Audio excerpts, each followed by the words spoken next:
Hi there and welcome back. Well, you found this second in the series of 3 videos where I am breaking down an orchestral work that I've been working on and at the same time using the opportunity to show you how I put such things together. In the first video we looked at creating a story, plotting sections or movements of the work if you will, creating the mood by making decisions on key, major or minor, tempo and style, and we looked at how I sometimes go about creating a melody and developing musical ideas. Take a look at that video if you haven't seen it already. In this video we will look at some basic music theory in the hope that you are not put off if you don't have a music theory background and still want to get into some orchestral music writing. We'll look at my workflow, how I go from a musical idea to an orchestrated passage, and a look at the instrument libraries that I use. If you haven't done so already, please do subscribe so you can be updated when further videos are uploaded, and do please keep sending in your questions. So let's start then on what can sometimes be a scary subject of some basic music theory, the non-scary version.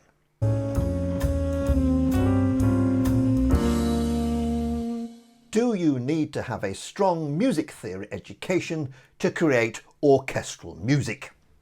Of course you don't. If you create music and you are happy with what you have created, that's all that's needed. If it sounds good to you, it is good. Now, a lot may disagree with that statement, but let me say this.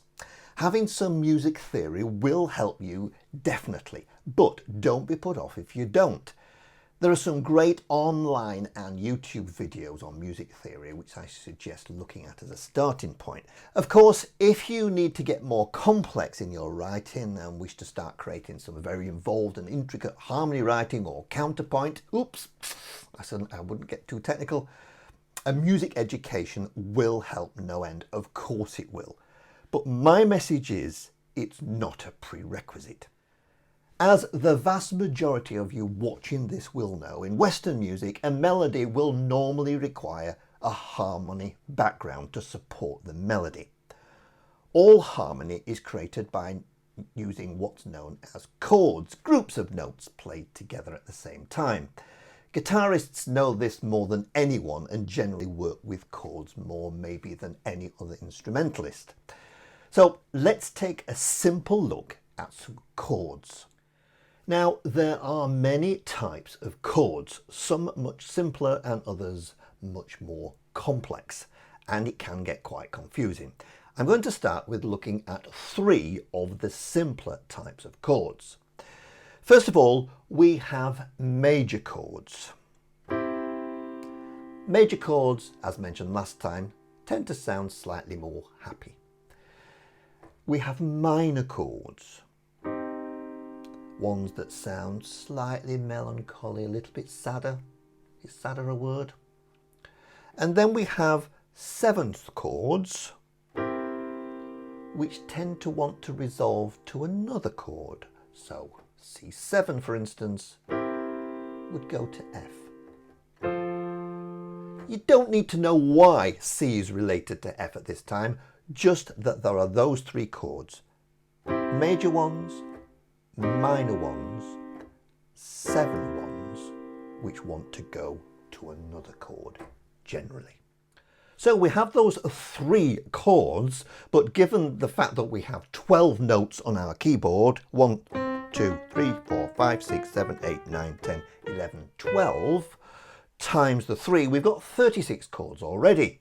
So rather than, if you're just starting out, rather than having to learn all these, you could apply what I like to call the 4-3 or the 3-4 principle. Let me explain. If we start with, let's take C, and if we want to know, well, what other notes go with C to make C major, we could apply the 4-3 rule. So we start as number 1 of our chord C. We would then move up 4 notes, 1, 2, 3, 4, and then apply 3 notes, 1, 2, 3, i.e. 4, then 3, that would give us C major.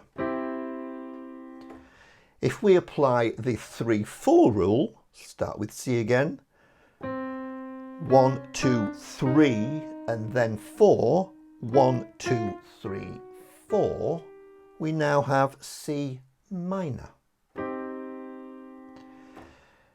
To take it one step further, to get the 7th chords, it would be 4, 3, 3. Let's do the same again. So we've got 1, we'll go 1, 2, 3, 4, 1, 2, 3, which gives us C major. To turn it into 7th chord, another 3, 1, 2, 3. We've got C7. And that will work on any note of the keyboard whatsoever. Let's take another example. Let's take E flat, for instance. How could we find E flat minor? Well, minor means the 3-4 rule. Start with 3, go 1, start with E flat, go 1, 2, 3, 1, 2, 3, 4, E flat minor. What about E flat? Oh, let's take B flat. B flat 7, for instance. So this is the 4, 3, 3. Start with B flat. 1, 2, 3, 4. 1, 2, 3. 1, 2, 3. B flat 7. So 4, 3 to find out major chords, 3, 4 to find out minor chords, and 4, 3, 3 to establish your 7th chord in whatever note you wish to start on. So major, minor and 7th chords are the 3 basic chords one would start to learn when playing the guitar. But of course we're into orchestral music and the same principle can be applied. Knowing which chord to choose to sound good with your melody is largely down to finding a chord that contains the note in your melody. Let me say that again. Knowing which chord to choose to sound good with your melody is largely down to finding a chord that contains the note in your melody. To demonstrate that, let's take a look at a well-known song. So then, just to demonstrate that point, I've chosen the song Amazing Grace, which is a good example of showing exactly when the note in the melody will fit the chord perfectly. Let me demonstrate. So our first chord is the chord of C, and in the melody we have C. When we move to the next chord change of F, of course we have a C in F. When we go back to the next chord change, back to C, in the melody we have a G, and the 4th chord change is a G, and of course we have G. And the next few bars, G in the melody, C is the chord, there's G again. A in the melody, well, A is in the chord of F. G in the melody, there it is in the chord of C. And finally, there's the D in the chord of G, and there's C again in the chord of C. If we then add the harmony, this is what we get.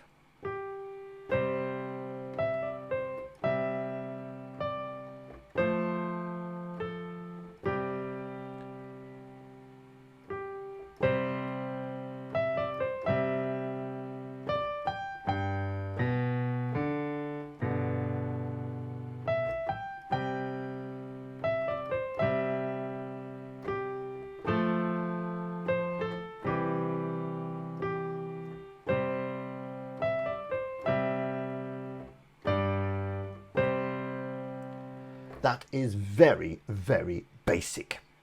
However, we don't need to use chords in such a basic way. So whether you're putting together a simple folk song or an orchestral work, They both have in common the requirement of a melody fitting a series of chords.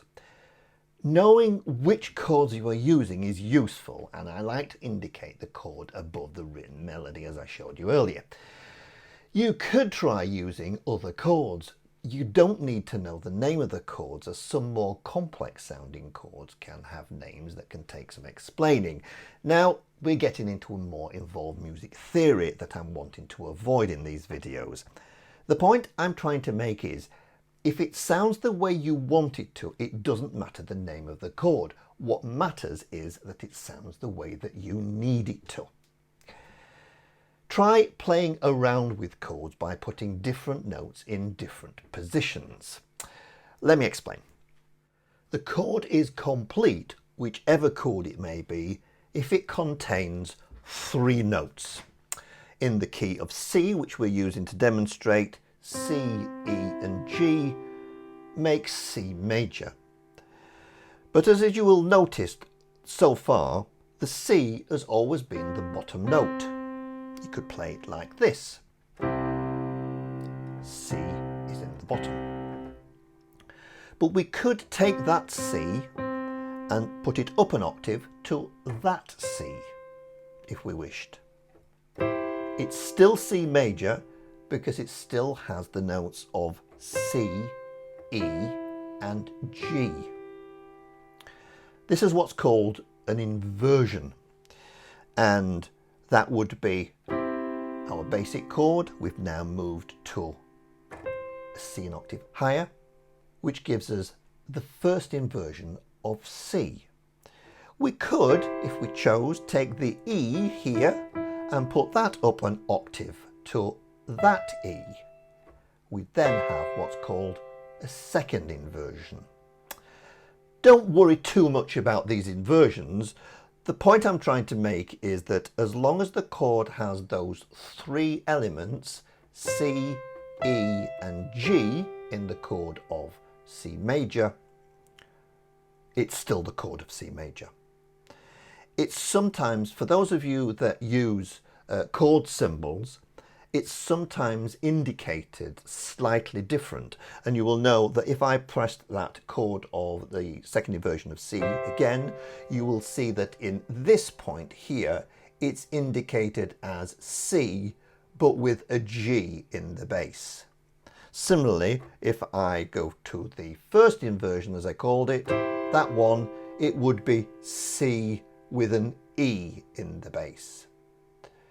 And in a lot of harmony writing and in a lot of orchestral writing, you will notice that the root of the chord, i.e. the bottom note, and in the key of C it would be C, is sometimes played again and doubled up down here. It doesn't have to be. So we've still got all the notes of C there, but it could be in that position.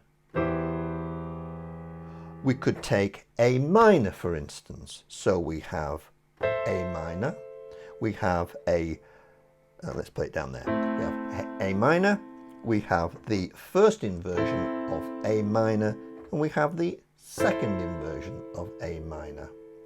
When we add the bass note, it could be in that position, or it could be in that position, or it could even be in that position. They are all A minor. So then the key message in this section is, if it sounds right to you, it is right. Play around with chords. Don't assume that the bass note has to be in the bass all the time. Move the position of the different notes into the different inversions to get the sound that's right for you. We're now going to move on to my workflow.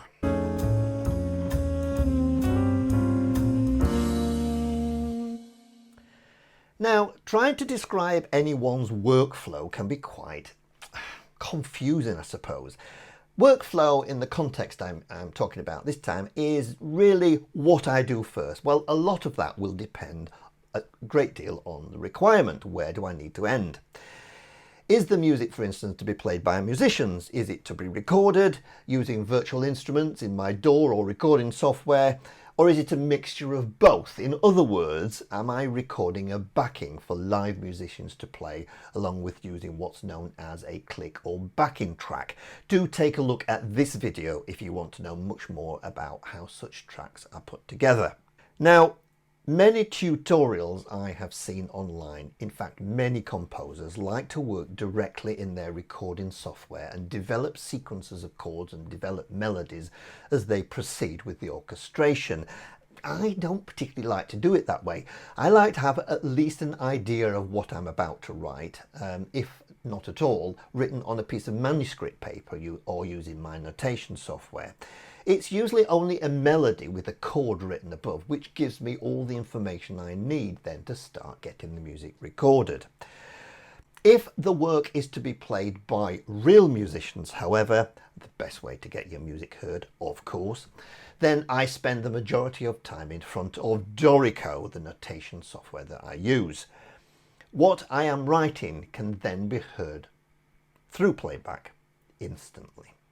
However, if I am producing a click or backing track for a band to play along with, I usually start by drafting what the band will play and then start to work on an orchestration or an arrangement in my recording software. But when faced with a blank sheet of manuscript paper or a new Dorico file or a new project in your recording software, you've made your decisions regarding key, mood, etc. Where do you start? Well, it helps a great deal if you know a little about what each instrument can do, its playing range, and which instruments sound well together, and of course, which ones don't.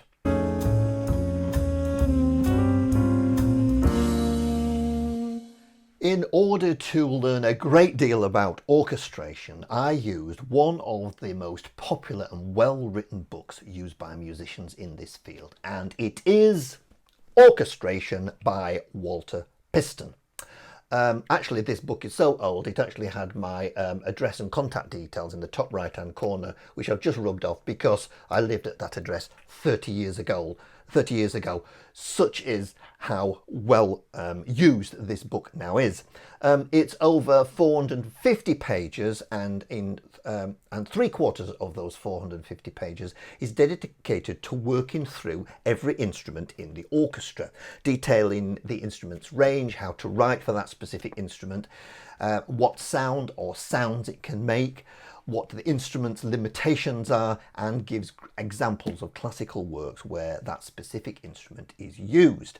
The second section in the book looks at analysis of well-known works and how texture is used in orchestration, or moods, as I have previously described it. And finally, the problems with orchestration and what works and what to avoid. Now, this is the 13th edition, or should I say 13th impression of this book, and it was around $10 back in the late 80s when I bought it. I think it retails now for around about $50, but you can get a second-hand version on online auction sites, I'm sure. Which instruments work together is largely learned by trial and error, but let's take a look at some of the techniques you could start with. Tutti playing, or when all instruments are playing together, is usually saved for the bigger sounding sections of any orchestral work. The 4 sections of the orchestra, strings, woodwind, brass and percussion, complement each other, as well as instruments within the same section can complement each other. A reed instrument, for instance, such as a clarinet, blends well with a bass clarinet or bassoon. An oboe blends with a bassoon. An oboe and flute together can break through the fullest sounding passage when all sections of the orchestra are playing together. Woodwind are usually used for melancholy type themes and can be further enriched with a bed of sustained strings. Solo string instruments are good and can easily be heard when playing against the rest of the string section. In fact, the string section is without doubt the most versatile section of any orchestra.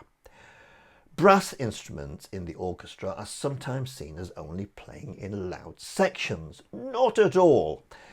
The timbre of a brass instrument can be changed in such a way as to give a very subtle and gentle sound. Plus, brass instruments use a variety of mutes to fundamentally change the sound of the instrument and adds to the colour palette available to anyone orchestrating. So don't assume trumpets and trombones are only for the loud part. Just to demonstrate what I've just said, particularly with regards to brass instruments and how they can be used with all sorts of different timbres and sounds by using the modulation wheel, which lots of sample libraries tend to use to change that timbre of an instrument. Let me start off with horns. Horns, without doubt, my favourite instrument of the orchestra anyway. They have the fantastic ability of being able to glue everything together, and very subtly as well. So let it not be said that brass instruments are just used for loud passages. Take this, for instance, this horn patch. You could play it like this.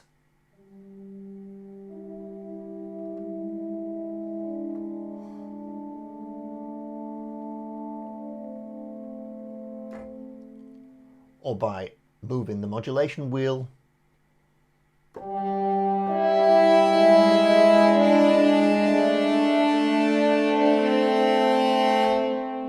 Now that's not just a difference in volume, it's a difference in the sound completely. We were talking earlier also about mutes, and none more so is it obvious with trumpets. Let's take a legato trumpet sound, for instance. It might sound like this.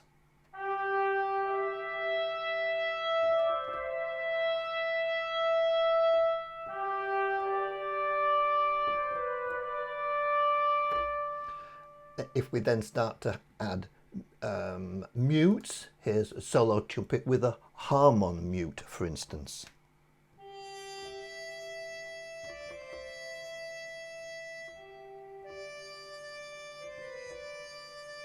Or perhaps with a cup mute.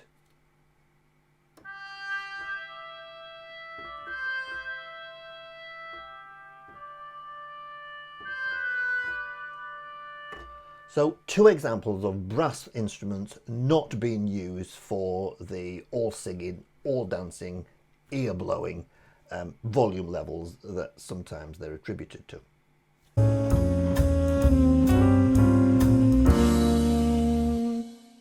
So then, in the orchestral suite I'm using to demonstrate in these videos, I have basically two VST libraries, and I'm sure some of you are eager to find out which and the quality of the samples themselves. So let's now take a look at what I've used. Before I do that, however, I want to let you know that the two libraries are both actually from Spitfire Audio. Firstly, my seemingly go-to library, which is Albion 1, and secondly, BBCSO, that's the BBC Symphony Orchestra, the core version though, that's the middle version. Now, I am not 100% convinced that this is a good library, the BBC one I'm talking about, to blend with others. I do like the percussion section particularly, but as it has only been recorded with one mic position, you are in essence given one reverb to use, which personally I find too wet. When you hear phrases like too wet, it basically means there's too much reverb and too much echo in the room, therefore too much distance as it sounds, and there isn't a great deal you can do about that. Now, on its own, BBC Symphony Orchestra core is absolutely fine, but it's just when you start blending it with other libraries, it doesn't seem to be quite as versatile perhaps as some of the other libraries available on the market. The way round this, of course, is to go for the pro version, but then you're getting into quite an expensive library, and of course you need to ensure you're going to get what you want from this if you are prepared to spend that amount of money. So those are the two libraries. Let's take a closer look at each of them. Now, let's start with Albion 1 and with Woodwind. And it is well known that in this particular, it's kind of my go-to library, I suppose. But it's kind of well known that within this particular library, you don't get individual instruments. It's more a package to get you orchestrating and making a good sound straight away. Let's look at the woodwind first of all, and as you can see here, Albion divide their samples into longs and shorts. So we've got high woodwind here for longs,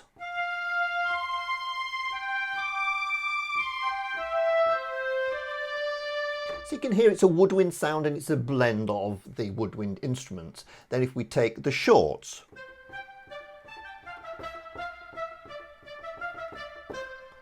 excuse me if you're hearing the rattle of my very ancient keyboard.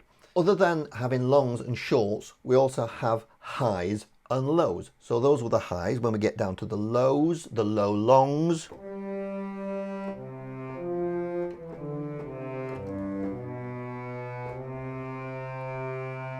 and the low shorts.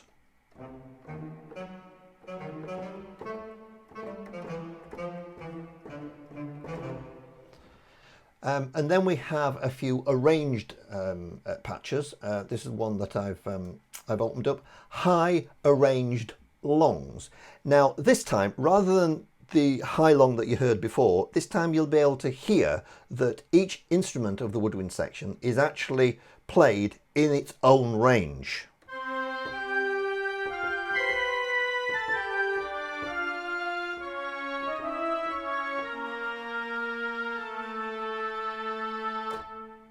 So you can hear each individual instrument. The flutes are up there, the bass clarinets are down there, the oboes are somewhere in the middle. Listen again.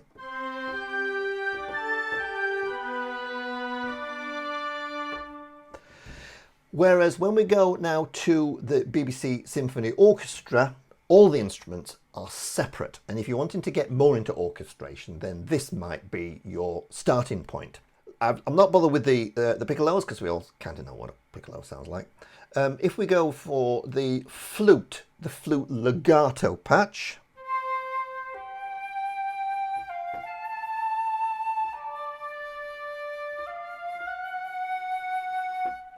whereas the flute longs, again, they're broken down into longs and shorts.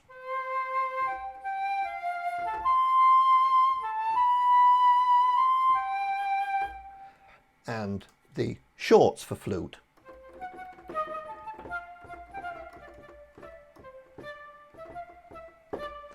What BBC Symphony Orchestra also do is they group instruments together, and here we've got the flute, and there are 3 flutes playing together for their longs.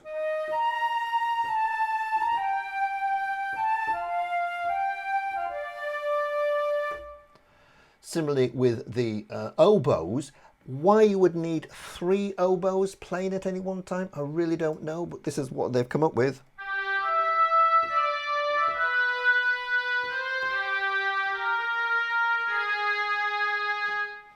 Whereas their solo oboe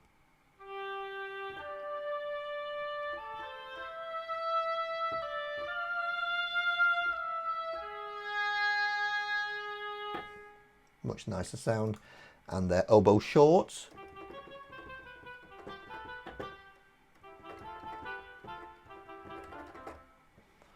moving on to the clarinets now. It's got a beautiful clarinet legato.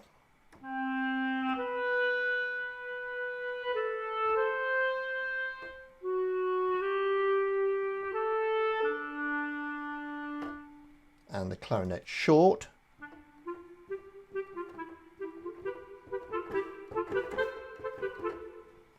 Moving on to the bass clarinet, the legato patch.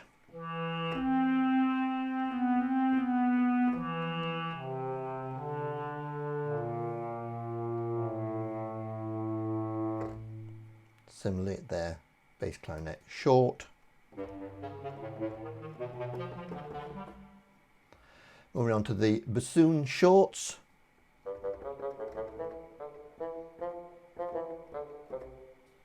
And the bassoon legato.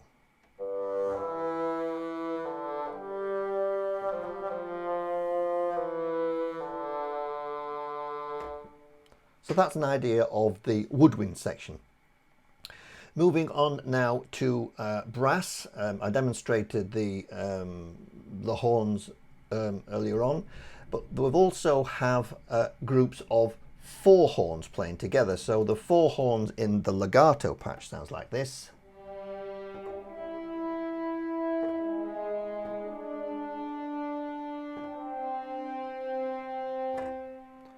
For those of us that are keyboard players, it can be very tempting sometimes to play chords while working with these instruments.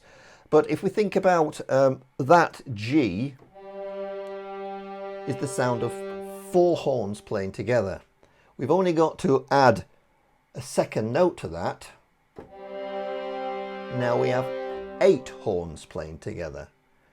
We only need to add a third harmony. And now we've got 12 horns playing together, and we need to be very careful sometimes. We very rarely would get 12 horns in an orchestral piece.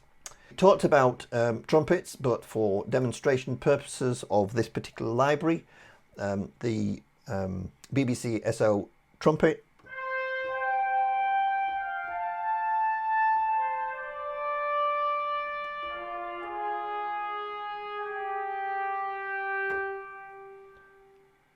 three trumpets together.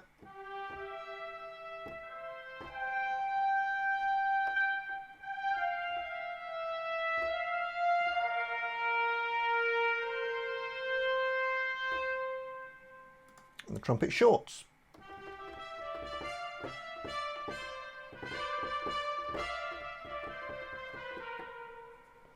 Yeah, okay. The trombone legato.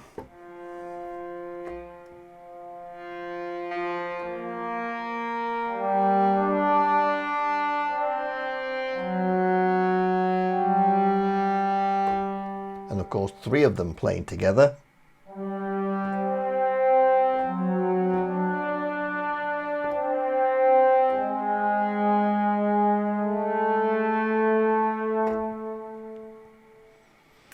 And you can see, just take trombones for instance, you can see here that actually the ones that I've not got loaded, so in the tenor trombone section, we've got a trombone legato, trombone longs, trombone shorts, trombones, 3 of them playing legato, trombones, 3 of them playing longs, and trombones, 3 of them playing shorts. That's the trombones. Or we'll look at the bass trombone there, 3 of them playing longs.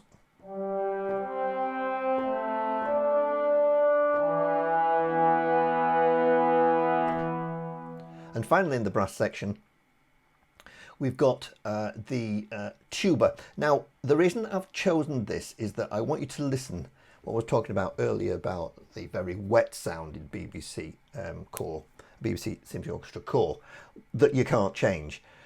There's no instrument that demonstrates it better than the tuba. Listen, it goes on and on. Take a tuba short and it's even more obvious.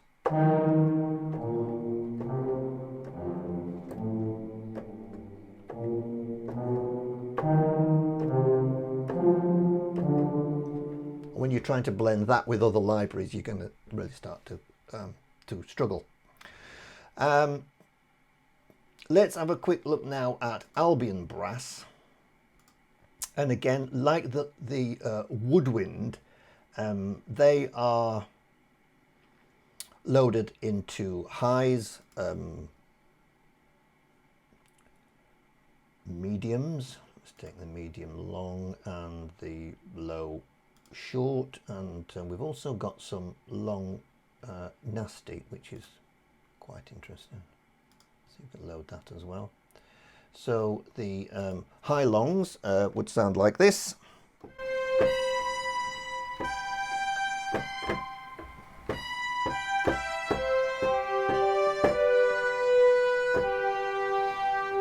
The medium longs .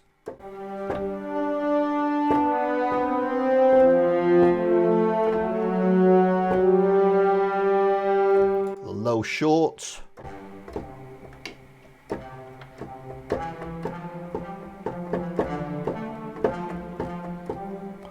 And the nasties .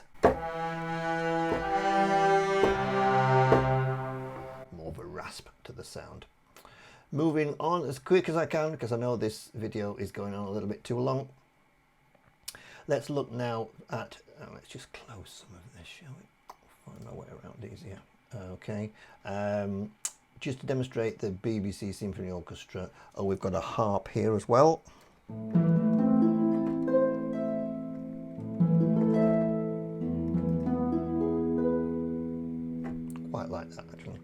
The Celeste is also quite good.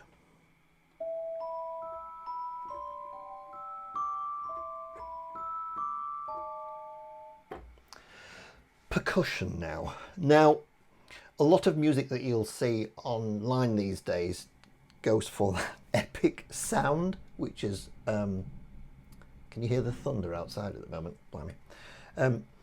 That epic sound, which as far as I'm concerned is a little bit overdone, and not helped by this fantastic percussion library that's in Albion 1 called Darwin Percussion.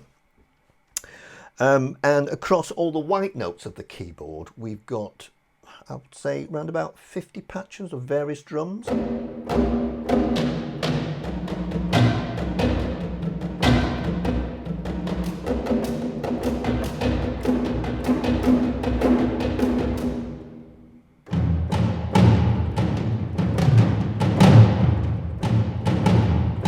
We can all be Hans Zimmers, can't we?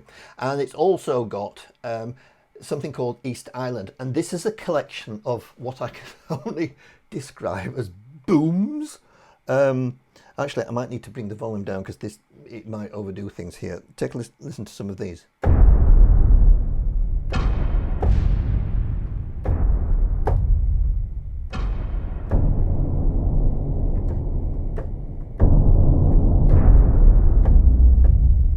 When you would use some of these, I really don't know, but there you go.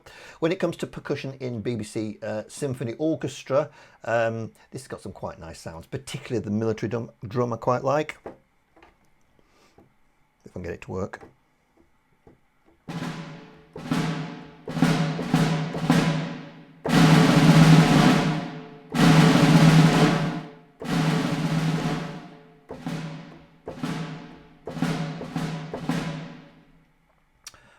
It's got timpani,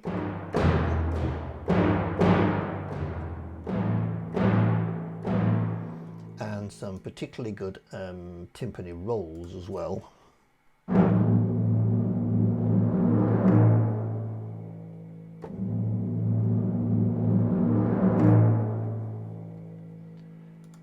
What else have we got? Jubilee bells, yeah, take it or leave it.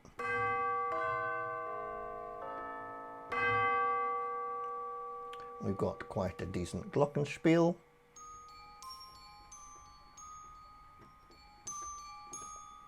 And xylophone. And finally we'll come to the strings. Now, when people are considering purchasing new libraries, strings tends to be the first thing that they want to listen to. Again, very different the way each library has handled strings. The Albion 1 library, again, we've got shorts and longs and tremolos, etc. They've got a particularly good spiccato sound. That's a very short string sound.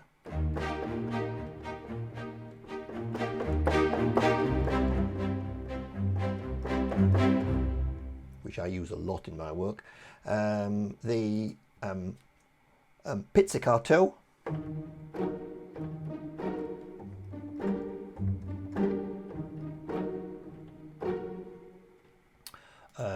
Tremolos.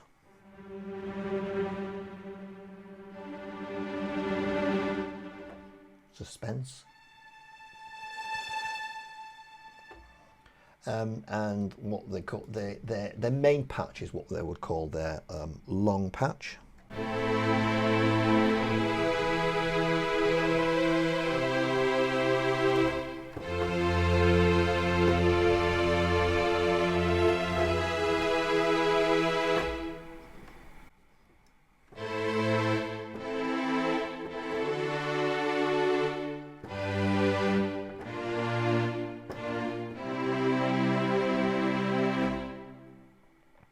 It's got a very good low end string patch that's played in octaves as well.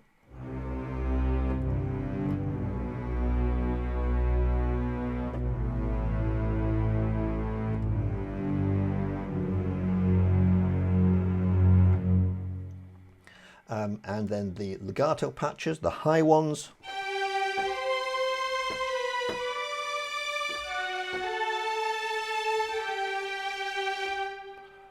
the mids.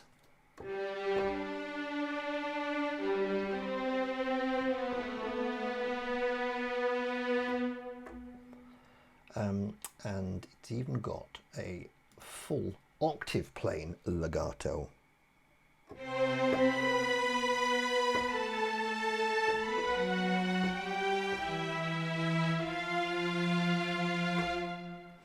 And moving very quickly on to BBC Symphony Orchestra. Now, of course, we've got all the violins separated. So first violin's legato.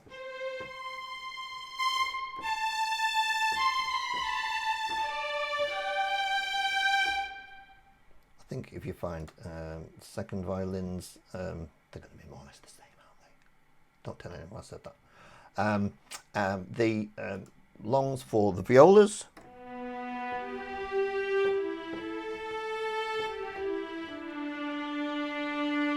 Shorts for violas.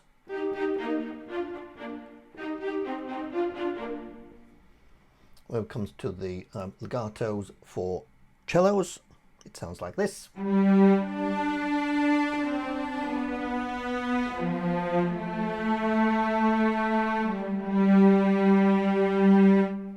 finally, the double bass.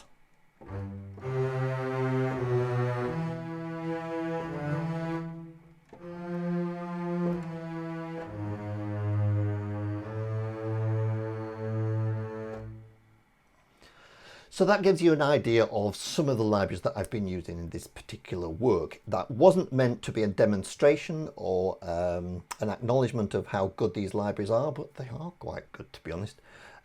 If you want a library to get working really quickly and take a lot of the thinking out of your writing, then Albion 1 is by far the better one. If you want to get more intricate, work out your own harmonies, write your own first, second, violas and cello string parts, then BBCSO is for you.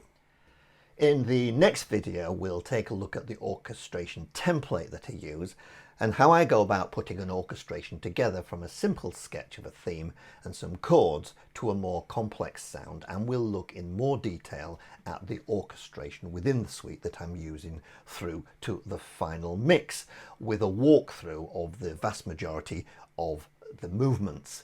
We'll also go back to looking at putting a rough sketch together and how a more complex sketch can turn into a final orchestration.